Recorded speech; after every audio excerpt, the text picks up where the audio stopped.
जय श्री कृष्णा। पवित्र पुरुषोत्तम महीने की कथा व महात्म। पहला अध्याय। पुरुषोत्तम महीना बहुत ही पवित्र है। इसमें दान, पुण्य, कथा, भागवत, सत्संग, कीर्तन ये सब करने से मनुष्य की सब मनोकामनाएं पूर्ण होती है और भगवान की भक्ति से उत्तम फल मिलता है। इसकी कथा अवश्य सुने। पहला अध्याय। वंदे वंदारु मंदारम वृंदावन विनोदितम वृंदावन कथानार्थम पुरुषोत्तम मधुभूतम।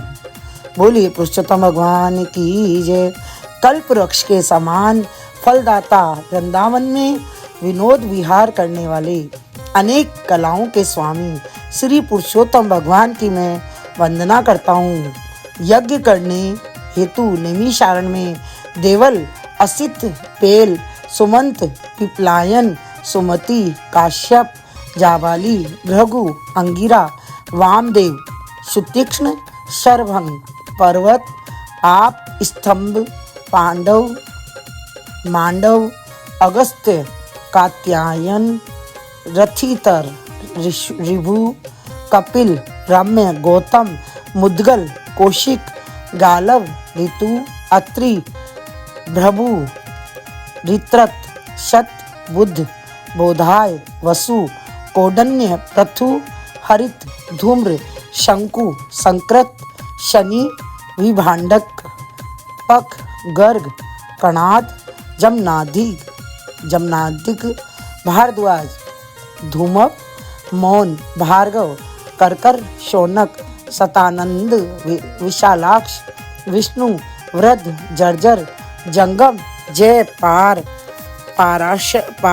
पाशधर, भृगु, पुर, महाकाय, जैमिनी, महाग्री, महाबाहु, महोदर, महाबल, उद्दालक, महासन, आर्त, आमलक, प्रिया, ऊर्ध्वबाहु, ऊर्ध्वपाद, एक पाद, दूधर, उग्रशील, जलाशी, पिंगल, अत्रि, ऋभु, शांडिरम, करुण, काल, केवल्य, कलाधर, श्वेतभाहु, रोमपाद, कद्रु, कलांग्नि, रुद्रक, श्वेताश्वतर, शरभंगम, प्रतश्रवा, आदिक, ब्रह्मनिष्ठ और वेद पाठी ऋषि अपने अपने शिष्यों सहित लोक कल्याण के विचार से सब एकत्र हुए। तीर्थाटन करते हुए इसी समय सूत जी महाराज भी उधर आ गए। उन ऋषि मुनियों ने श्री सूत जी को देखा तो सभी एक साथ आदर भाव से उठ खड़े हुए। मुनिगण हाथ जोड़कर बोले, सूत जी महाराज आप चिरायु हो, आपके लिए यह मनोहर आसन है, इस पर आप विराजमान हो। और इतना कहकर वे ऋषि मुनि बैठ गए। सूत जी के सुख से विराजमान होने पर ऋषि मुनियों ने सूत जी से कहा, हे सूत जी महाराज, आपने जिस कथा को सर्वश्रेष्ठ सार रूप विचार कर रखा हो, जो भव सागर से पार लगाने वाली हो, ऐसी कथा हमें आप सुनाने की कृपा करें। ऋषि मुनियों के ऐसे विनीत भाव से कहे गए वचनों को सुनकर सूत जी करबद्ध आदर भाव से कहने लगे, हे मुनिगण, मैं आपको ऐसी कथा अवश्य सुनाऊंगा। मैं सभी पुण्य तीर्थों का भ्रमण करता हुआ कुरु और जांगल देशों में होता हुआ हस्तिनापुर जा निकला।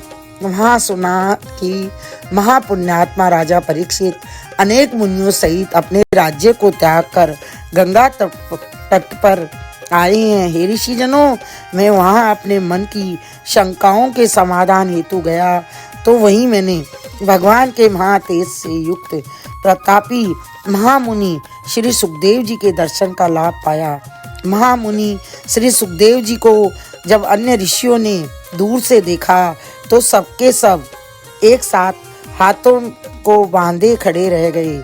श्री सुखदेव जी को उन मुनियों ने अपने बनाए हुए कमल कणिका पत्र की भांति उच्च आसन पर विराजमान किया। बोलिए पुरुषोत्तम भगवान की जय, विष्णु भगवान की जय।